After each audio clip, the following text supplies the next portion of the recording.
The morning sunlight spilled across the cracked blinds of the Johnsons' small apartment in the south side of Chicago.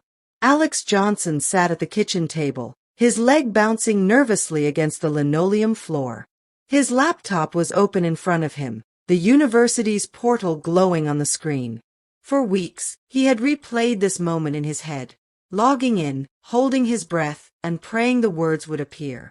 His mother, Denise, shuffled around the kitchen, humming an old gospel tune under her breath as she poured herself coffee. She was tired, Alex could tell, the kind of tired that lived in her bones from working double shifts at the nursing home. His father, Raymond, sat in the living room recliner with the morning paper folded in half, glasses sliding down his nose. He didn't say much anymore, especially about Alex's dreams of leaving Chicago for college. Alex's hand trembled as he clicked the button. The screen refreshed. His heart thudded in his chest. And then, in bold green letters, it appeared. Congratulations! You have been admitted to Howard University. For a moment, he couldn't breathe. His mouth fell open, and the weight of the words pressed into him like sunlight after a storm. Howard! His dream school. The place where so many of the people he admired, politicians, poets, leaders, had walked the halls. I got in, Alex whispered, almost afraid the words would vanish if he spoke them too loudly. What's that, baby? His mother asked, setting her mug down and squinting at him. I got in, Alex shouted this time, turning the laptop around so she could see. Howard! I got into Howard University. Denise gasped, her hand flying to her mouth. Oh, Lord! Look at my baby. You did it, Alex. She rushed over, wrapping him in a hug, tears pooling in her eyes. For a moment, Alex felt like everything was possible. He saw himself walking across campus, carrying books, laughing with new friends, building a life he had only imagined. But when he turned toward his father, the reaction was different. Raymond barely looked up from the paper. Howard, he muttered, flipping a page. That's in D.C., right? Yeah, Alex said, his chest still swelling with pride. It's one of the best HBCUs in the country. This is huge, Dad. Raymond sighed and set the paper down, fixing Alex with a look that cut through his excitement. And how exactly you plan on paying for it? You know how much them schools cost. Alex's heart skipped. He had thought about the money, of course. The tuition, the housing, the flights back and forth. But in his mind, the acceptance had always been the first hurdle. He thought his parents would help him figure out the rest. I can get scholarships, loans, Alex started. Loans. Raymond's voice was sharp now. You think I'm gonna let you drown yourself in debt before you even start life? Boy, you better think twice. Denise touched her husband's arm gently. Ray, let him have this moment. He worked so hard. I'm not saying he didn't, Raymond cut in, his tone softer but still firm. But dreams don't pay bills. And we ain't got money for no Howard University. You know how much rent is. You know your mum's back hurting every night from work? We can't afford this, Alex. Not now, not ever. The words landed like stones in Alex's chest. His smile faltered. He wanted to argue, to plead, to shout that this was his chance, his way out, his destiny. But the truth was there, written across his father's tired face. Money was a wall too high to climb. I can figure it out, Alex whispered, more to himself than to them. Raymond shook his head, picking his paper back up. Figure it out all you want. But don't expect us to foot the bill. You got a good community college right here. Start there if you're serious. The silence that followed was heavy. His mother still held his arm, torn between pride and worry. His father rustled the paper, already closing the door on the conversation. Alex closed the laptop slowly, staring at the faint reflection of his own face in the dark screen. The joy he felt minutes ago had been replaced with a gnawing fear. He had made it in, But what good was getting accepted if he couldn't go? That night, lying on the couch he called his bed, Alex replayed his father's words again and again. Dreams don't pay bills. But something deep inside him refused to let go. Howard wasn't just a dream. It was a promise to himself, a way to become the man he wanted to be. And even if his parents refused to help, Alex vowed he would find a way. The air in the Johnson apartment felt heavier after the Howard letter. Alex carried the weight of his father's words into every corner of the house. Meals became quieter, his laughter softer, and even his mother's gospel humming seemed tinged with sorrow. That Sunday afternoon, Alex sat on the edge of the couch, watching his parents prepare for church.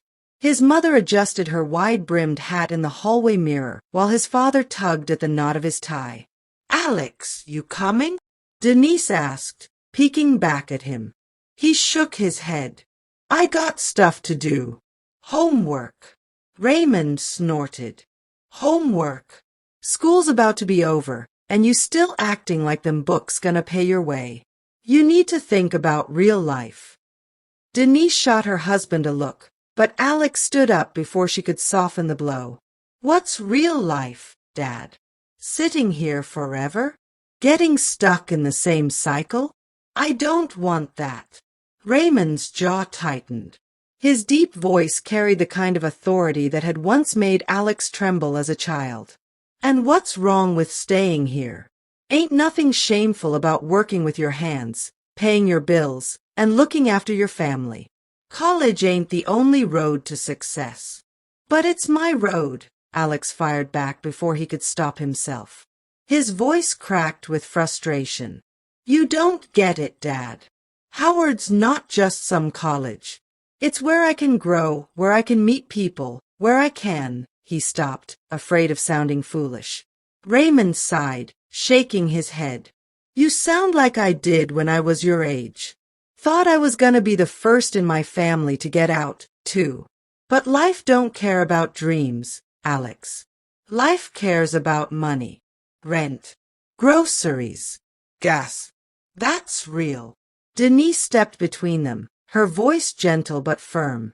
"Both of y'all need to stop. Alex, your daddy's not trying to kill your dream. And Ray, let the boy breathe. He earned this moment." But the silence that followed said more than words. Alex could see it in his father's tired eyes, the dreams he once had, buried beneath years of responsibility and disappointment. Maybe that was what scared Raymond most, that his son would chase the same dream and end up crushed under the same weight. That evening, after church, Alex's mother found him sitting on the back steps of their apartment building, staring at the alleyway lights. She sat beside him, careful not to wrinkle her Sunday dress. "You know your daddy loves you, right?" she asked softly. Alex shrugged. "Don't feel like it. He does. He just don't know how to show it sometimes. Life been hard on him. Harder than he'll ever admit. When he sees you talk about leaving, chasing something big, he sees all the ways it could fall apart. He don't want you to hurt like he did." Alex finally turned to her, his eyes glossy. "But what about what I want, Mum? What about the fact that I finally see a way out?" Her lips trembled. She reached for his hand. "Then you fight for it, baby. Even if we can't pay, even if your daddy don't understand, you fight. God didn't bring you this far to leave you stranded." The night wind carried her words into him like a bomb. For the first time since opening that acceptance letter, Alex felt a flicker of hope again. His father's refusal was a wall, yes, but maybe walls weren't meant to stop him. Maybe they were meant to be climbed. News traveled fast in the neighborhood. By Monday, half the block seemed to know Alex had gotten into Howard. Some congratulated him, clapping him on the back as he walked home from school. Others smirked, whispering that he wouldn't last a semester even if he went. At the corner store, Miss Loretta, who'd been running the place since before Alex was born, beamed at him. "Baby, I heard you going to Howard.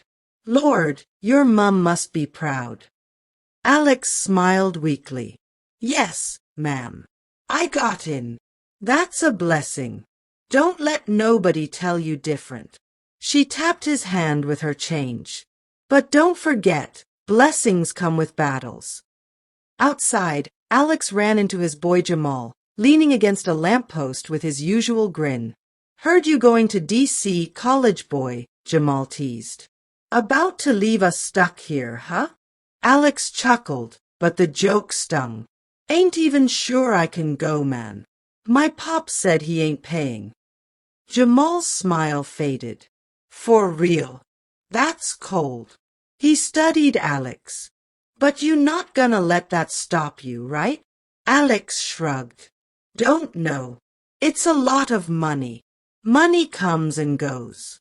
Chances like this don't. Jamal jabbed a finger at his chest. You better fight for this, bro. Don't let the block be the only thing you ever see. That night, Alex lay awake thinking about Jamal's words. He knew his friends were watching, the whole neighborhood watching. If he gave up, it wouldn't just be his dream that died, it'd be proof to others that leaving wasn't possible. It was nearly midnight when Alex heard the buzz of his phone. A text from Jamal lit up the screen. You up? Alex sighed and called him. What's up, man? Jamal's voice was hushed but serious. Been thinking. You gotta start planning. Jobs, scholarships, whatever it takes. You can't just sit there waiting for magic. Alex rubbed his forehead. I'm trying. But my dad, he makes it sound impossible. Like I'm stupid for even hoping. Man, your dad's just scared. He don't want you to fail. But failing ain't trying, Alex. Failing is staying here forever. The line went quiet for a second. Then Jamal added, my cousin dropped out of high school. Said school wasn't for him. Now he working nights at the warehouse, back hurting, pockets still empty. That ain't you, bro. You built different. Alex swallowed hard. What if I can't make it, though? What if I get there and fall flat?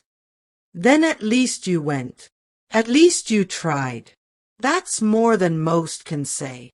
Alex closed his eyes. His best friend's voice had a way of cutting through the noise.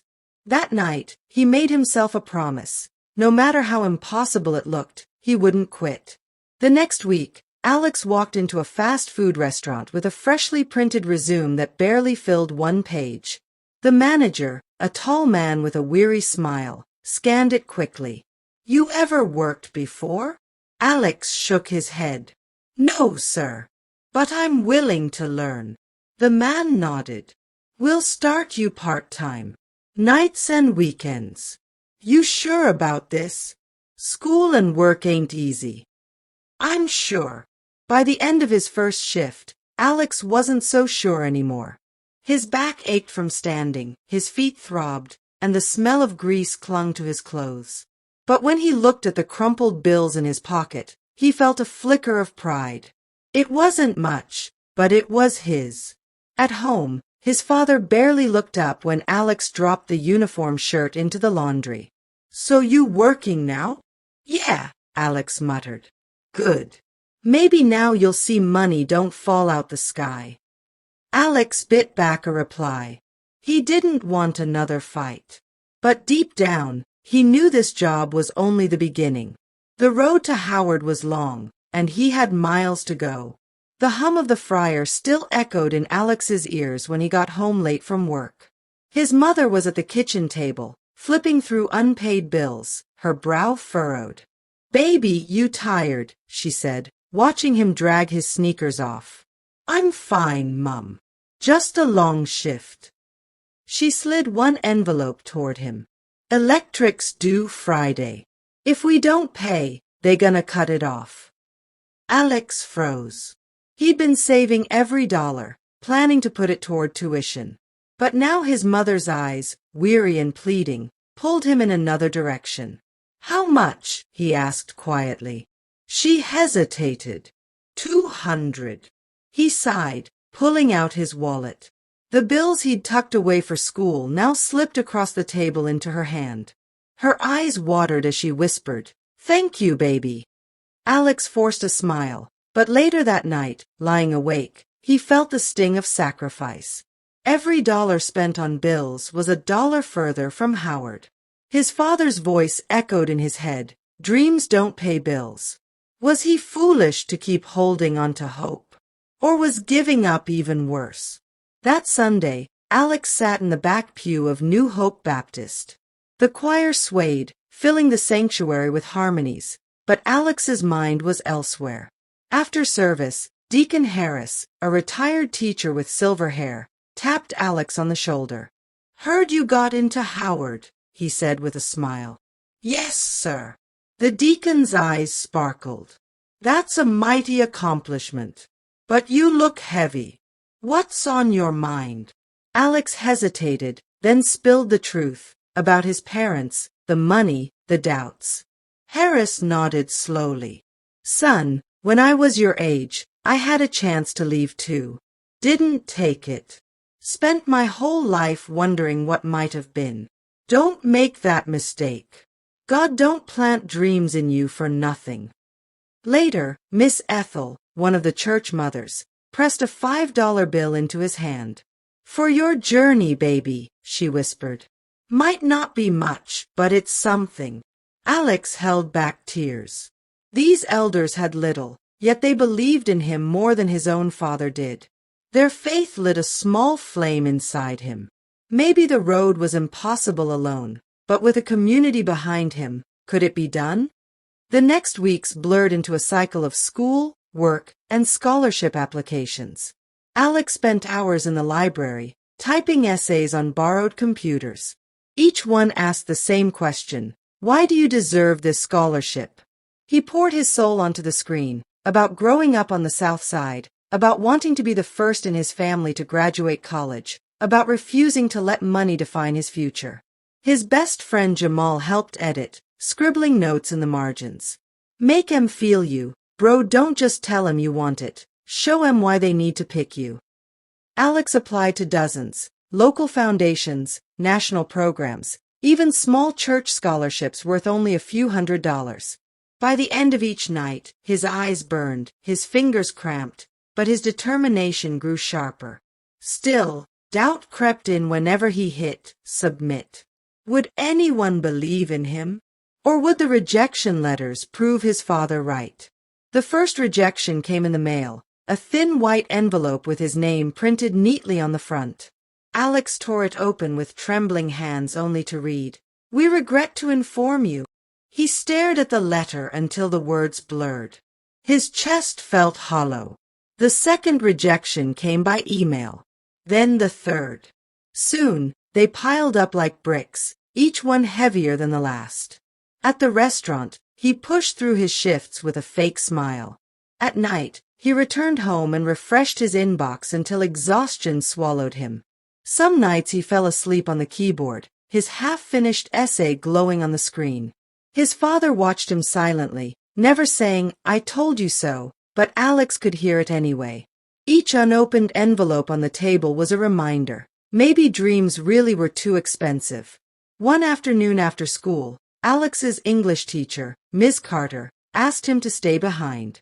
She was young, sharp, and known for pushing her students harder than anyone else. "You've been looking tired lately," she said, studying him. "Just work and stuff," Alex mumbled. "I also heard you got into Howard. That's no small thing." His eyes dropped. "Don't matter if I can't pay for it." Miss Carter folded her arms. "You ever heard of the Langston Scholars Program?" He shook his head. "It's competitive, but it covers tuition for students with financial need. Full ride, plus mentorship. Applications due in 2 weeks. I can help you prepare." Alex blinked. For the first time in weeks, hope rushed back into his chest. "You think I got a chance?" She smiled. "I think you'd be a fool not to try." The night Alex told his father about the Langston Scholars Program, the living room erupted. "You still chasing that pipe dream?" Raymond barked, slamming his beer can down. "How many times I gotta tell you, boy? "We can't afford this. It's a scholarship, Dad. It pays for everything.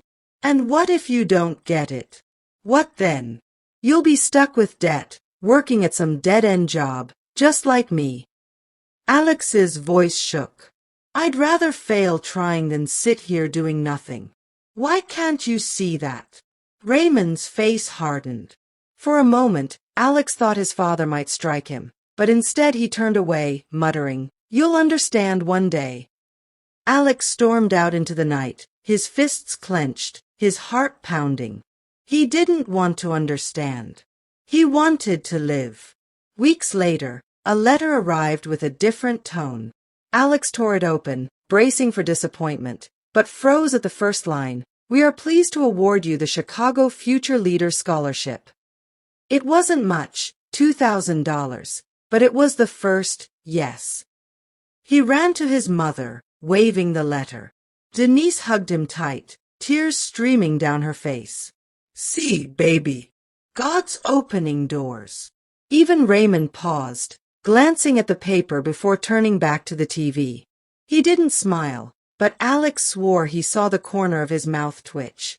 For the first time, Alex believed this fight wasn't in vain. The Langston Scholars interview was held downtown in a glass-walled office building. Alex wore his best shirt and tie, borrowed from his cousin, his palms slick with sweat. Across the table sat 3 panelists. They asked about his grades, his community, his goals. "Why Howard?" one asked. Alex took a deep breath. "Because it's a place where people who look like me have built legacies. I want to be part of that.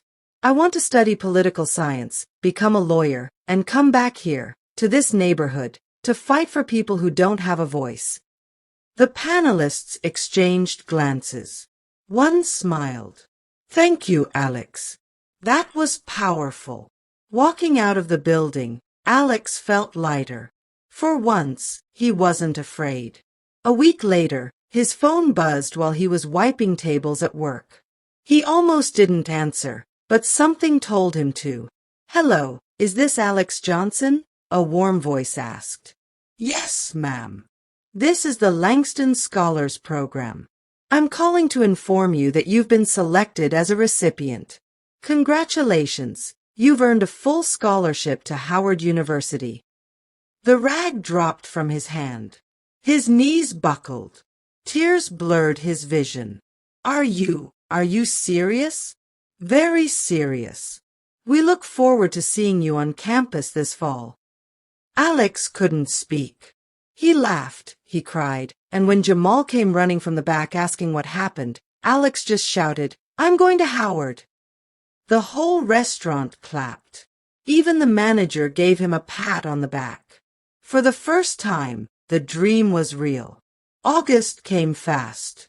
Alex stood outside his family's apartment, a suitcase by his side. His mother hugged him tight, whispering prayers into his ear. "Go make us proud, baby." His father stood back, arms crossed. For a moment, Alex feared he'd get only silence. But then Raymond stepped forward, gripping his son's shoulder. "I don't understand it," he said quietly, "but I respect it. Make it count." Alex nodded, swallowing the lump in his throat. Hours later, the bus pulled into Washington, D.C. Alex stepped onto the campus of Howard University, the red brick buildings rising like monuments. Students buzzed around him, their laughter carried on the wind. He closed his eyes, breathing it in. This was more than a school. It was proof that dreams could survive struggle, that walls could be climbed, that hope could outlive doubt. And as Alex walked forward, suitcase in hand, he whispered to himself, "This is only the beginning." The bus rolled into Washington, D.C. just as the sun dipped behind the skyline, painting the sky in shades of orange and gold. Alex pressed his forehead against the glass, wide-eyed as monuments passed by. This was a city of history, power, and possibility, so different from the cracked sidewalks of Chicago. When he finally stepped onto Howard's campus, suitcase in hand, he felt like he had walked into a dream. The red brick building stood tall, students hustled across the yard, laughter and music carried in the late summer air. Alex paused to take it all in. "This is home now," he whispered. Alex's dorm room was small, 2 beds pressed against opposite walls, with barely enough space for both suitcases. His new roommate, Devin, already had posters pinned up, hip-hop legends on one wall, a Howard basketball jersey on the other. "You must be Alex," Devin grinned, offering a fist bump. "From Chicago, right? Heard that accent already." Alex laughed. "Yeah, that's me." Devin was easygoing, but not everything was smooth. Alex had never lived with anyone but his family, and suddenly sharing space was strange. Different sleeping schedules, music tastes, even how to keep the room clean. It took patience, but slowly, they found a rhythm. Orientation week was a blur of workshops, speeches, and crowded gatherings. Alex smiled and nodded as students introduced themselves, but he couldn't ignore the knot in his stomach. Many of his classmates came from families of lawyers, doctors, and politicians. Their confidence filled the room. Some mentioned private schools and trips abroad. Alex thought of his grease-stained work uniform back home, his family's overdue bills. One night, lying in bed, he whispered to himself, "Do I even belong here?" But the scholarship letter still sat taped above his desk. It reminded him, yes, he did. When the semester began, Alex found himself lost in the pace of college lectures. Professors spoke quickly, assignments piled up, and discussion seemed filled with references he didn't understand. In political science, a girl raised her hand and quoted an author Alex had never even heard of. Heat rose in his face. He avoided speaking up, afraid of sounding foolish. Later, Devin nudged him. "Man, you gotta jump in. You belong here same as anyone else." Alex nodded, but inside he wasn't sure. The workload felt like a mountain he wasn't ready to climb. One Saturday, Alex called home. His mother's voice carried warmth, but also worry. "We miss you, baby. But I'm so proud. Keep pushing." Jamal hopped on the line next, cracking jokes. "Don't forget us little people when you're running for president." But his father's voice, when it came, was quiet. "How's school?" "Tough," Alex admitted. "Good," Raymond said simply. "Tough makes you strong." It wasn't an apology, but it was something. Though tuition and housing were covered, Alex quickly realized there were hidden costs. Books, supplies, even late-night meals when the cafeteria closed early. He picked up a part-time job at the campus bookstore, shelving stacks between classes. Some nights he skipped social events because he couldn't afford to pitch in for pizza or Ubers. Still, he refused to complain. He had fought too hard to be here.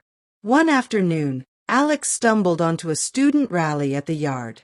Voices rose through megaphones, calling for more support for first-generation students. Something stirred in him.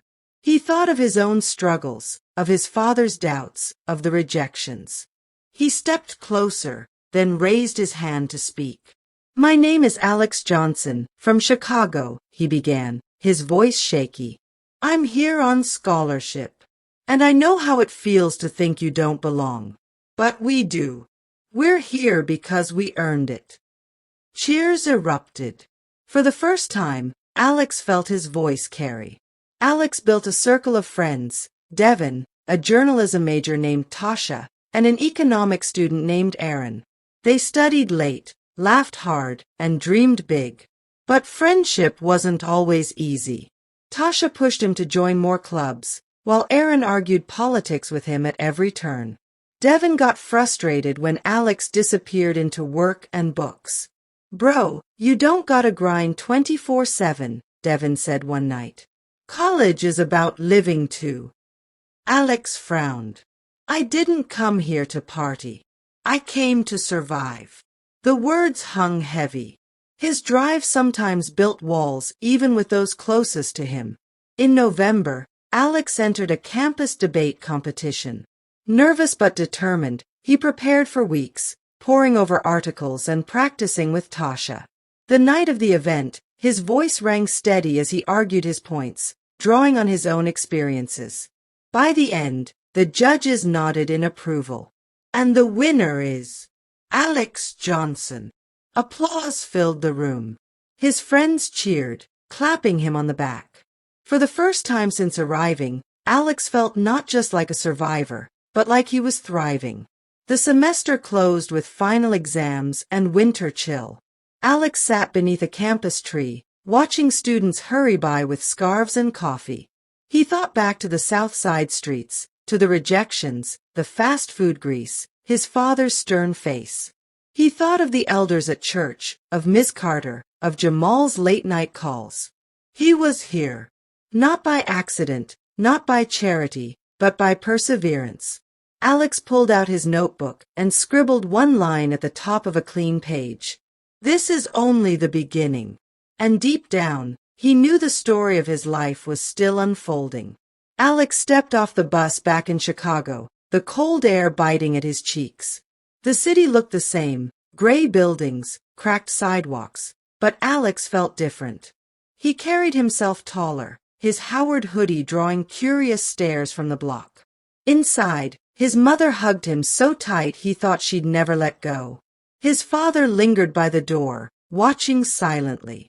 Later that night, over dinner, Raymond finally spoke. "You really doing it," he said softly. "Didn't think you would." Alex met his father's eyes. "I had to." For the first time, Raymond smiled.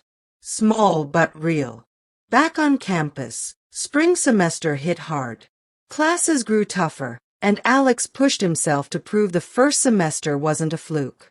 But pressure mounted, grades, work, expectations. He skipped meals, pulled all-nighters, his energy stretched thin. One evening, Tasha confronted him.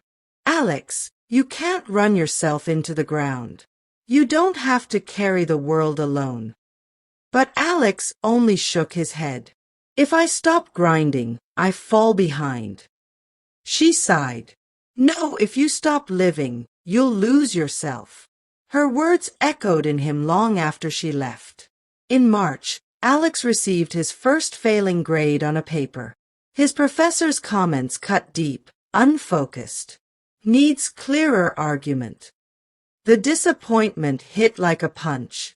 He had worked so hard, sacrificed sleep, and still fell short. Doubt crept back in. Maybe his father was right. Maybe he didn't belong here after all. But instead of giving up, Alex knocked on the professor's door. "I want to do better," he said firmly. The professor looked at him, surprised. Then he nodded. "Come to office hours. Let's work through this." It wasn't failure. It was a lesson. By April, Alex had been chosen to speak at a student event on perseverance. Nervous but ready, he stepped onto the stage, the lights bright on his face. He told his story, the acceptance letter, his parents' refusal, the long hours at the Friar, the rejections, the scholarship call. He spoke of doubt, of struggle, of community support. "When I thought I couldn't climb higher, there was always someone pushing me up, a friend, a teacher, a stranger. I'm here today not just for me, but for everyone who believes we belong in these spaces." The applause was thunderous. Alex saw tears in the crowd. He wasn't just surviving, he was inspiring. Sophomore year loomed ahead, but Alex stood in the quiet of the yard one evening, looking at the sunset. He thought of the South Side, of Jamal, of his mother's prayers, of his father's slow, quiet pride. He wasn't the same boy who had almost given up over tuition. He had stumbled, yes, but each stumble taught him to rise stronger. "Dreams don't pay bills," his father had once said. Alex smiled at the memory. Maybe dreams didn't pay bills, but they lit fires, opened doors, and built futures. As students passed by, laughing and talking, Alex whispered to himself, "This is where I was meant to be." And for the first time in his life, he felt not just hope, but certainty.